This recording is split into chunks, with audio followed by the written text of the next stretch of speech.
ശ്രീമന്നാരായണീയം ദശകം 2 ഭഗവത് സ്വരൂപമാധുര്യവും ഭക്തിമഹത്വവും. അഗജാനന പത്മാർക്കം ഗജാനനമഹർനിശം അനേകദം തം ഭക്താനാം ഏകദന്തമുപാസ്മഹേ. സരസ്വതി നമസ്തുഭ്യം വരദേ ജ്ഞാനരൂപിണി വിദ്യാരംഭം കരിഷ്യാമി സിദ്ധിർഭവതു മേ സദാ. ഗുരുർബ്രഹ്മാ ഗുരുർവിഷ്ണുർ ഗുരുർദേവോ മഹേശ്വര ഗുരുഃ സാക്ഷാത് പരം ബ്രഹ്മ തസ്മൈ ശ്രീ ഗുരവേ നമഃ. ശ്ലോകം 9.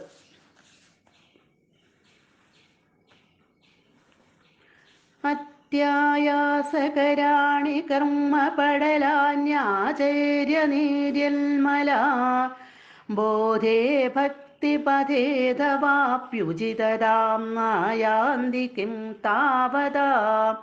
ക്ലിഷ്ട്വാ തർക്കപഥേ പരം തവ വപുർബ്രഹ്മാഖ്യമന്യേ പുനഃ ചിത്താർദ്രത്വം ഹൃദേ വിചിന്ത്യ ബഹുഭിഃ സിദ്ധ്യന്തി ജന്മാന്തരൈഃ. അത്യായാസകരാണി കർമ്മപടലാനി. കേചിത് ചിലർ. അത്യായാസകരാണി ചിലർ വളരെയധികം ബുദ്ധിമുട്ടുള്ള കർമ്മപടലാനി കർമ്മങ്ങളെയെല്ലാം ആചര്യ നടത്തി നിര്യന്മല മനഃശുദ്ധി കൈവരുന്നവരായിട്ട് ബോധേ അഥവാ ഭക്തിപഥേ അപി ജ്ഞാനയോഗത്തിനോ ബോധേ ജ്ഞാനയോഗത്തിനോ അഥവാ അല്ലെങ്കിൽ ഭക്തിപഥേ അപി ഭക്തിയോഗത്തിനോ ഉചിതമം ആയാന്തി യോഗ്യതയുള്ളവരായി തീരുന്നു. ഉചിതതാം ആയാന്തി. താവതാക്കിം അത്രയും കൊണ്ട് എന്ത് പ്രയോജനം? ചില ആളുകൾ വളരെയധികം ബുദ്ധിമുട്ടുള്ള കർമ്മങ്ങളെല്ലാം നടത്തി മനസ്സിന് പരിശുദ്ധമാക്കി ജ്ഞാനയോഗത്തിനോ ഭക്തിയോഗത്തിനോ യോഗ്യതയുള്ളവരായി തീരുന്നു. അത്രയും കൊണ്ട് എന്താണ് പ്രയോജനം?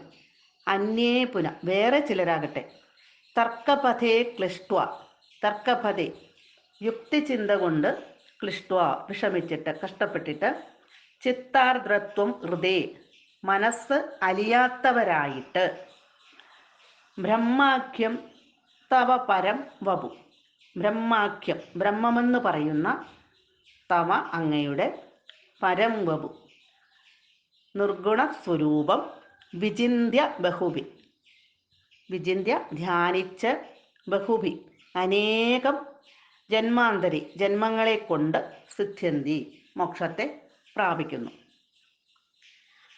കർമ്മയോഗം മനഃശുദ്ധിക്ക് മാത്രം ഉതകുന്നു എന്ന് പറയാനിവിടെ. കർമാനുഷ്ഠാനം കൊണ്ട് രാഗദ്വേഷാതിരഹിതമായിട്ട് മനസ്സ് ശുദ്ധമായാൽ പരിശുദ്ധമായി തീർന്നാൽ രാഗം ദ്വേഷം തുടങ്ങിയവയെല്ലാം അകന്ന് മനസ്സ് പരിശുദ്ധമായി തീർന്നാൽ ജ്ഞാനയോഗത്തിനും ഭക്തിയോഗത്തിനും യോഗ്യതയുള്ളതുമായിട്ട് തീരും.